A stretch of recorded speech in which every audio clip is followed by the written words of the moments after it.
ତମାନେ ଭାବୁଛ ମୁଁ ତମମାନଙ୍କୁ ବାସି ଡ୍ୟାସ ରେ ଖାତିର କରିବି?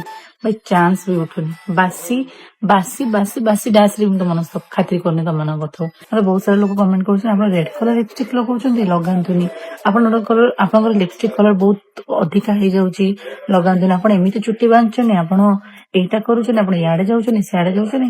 କୋଉଠି ଲେଖା ହେଇଛି ଆଜ୍ଞା ବିଧବା ମାନେ ତାଙ୍କ ଜୀବନ ଟା ବଞ୍ଚିବେନି ବୋଲି? ମତେ କୋଶ୍ଚିନ୍ ଆସିଲା କି ଆପଣ ପିଆଜ ରସୁଣ ଖାଉଛନ୍ତି, ଆଇଁଷ ଖାଉଛନ୍ତି, କୋଉଠି ଲେଖା ହେଇଛି ସବୁ ଜିନିଷ ମତେ ଟିକେ କୁହନ୍ତୁ ତ। ତାହେଲେ ଆପଣ ମାନଙ୍କର ଏତେ ସାରା ଚିନ୍ତାଧାରା କଣ ପାଇଁ? ଓ ଆଚ୍ଛା, ମୋ ଶାଶୁ ଯୋଉ କହିଦେଇଥିଲେ କି ତୁ ଆଇଁଷ ଖାଉଛୁ ମଟନ ଖାଉଛୁ ସେଥିପାଇଁ କି? ମୁଁ ତ ବହୁତ କମ ଦିନରେ ତାଙ୍କ ୱାଇଫ ହେଲି, କି ବହୁତ କମ ବର୍ଷ ଯାକେ ତାଙ୍କ ଗାର୍ଲଫ୍ରେଣ୍ଡ ରହିଲେ। ସିଏ ଆଇଁଷ ଖାଉନାହାନ୍ତି? ଆପଣ ମାନେ ସେଇ ଜିନିଷଟାକୁ ନେଇକିନା କୋଶ୍ଚିନ୍ ଉଠଉଛନ୍ତି। ସିଏ ଆଇଁଷ ଖାଉନାହାନ୍ତି, ସିଏ ବୁଲୁନାହାନ୍ତି, ସିଏ କିଛି କରୁନାହାନ୍ତି, ସିଏ ତ ସବୁ କିଛି କରୁଛନ୍ତି। ତାଙ୍କ ପାଇଁ ତାହେଲେ କଣ ପାଇଁ ତାହେଲେ ଏଇ ଜିନିଷଟା ଲାଗୁନାହିଁ, ମୋ ପାଇଁ କାହିଁ ଲାଗୁ?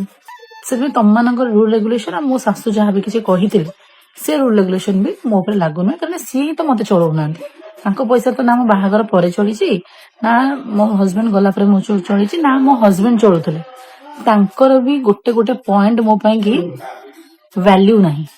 ମୁଁ ଇଜ୍ଜତ ବି ଦେବିନି ତାଙ୍କର ଗୋଟେ କଥା।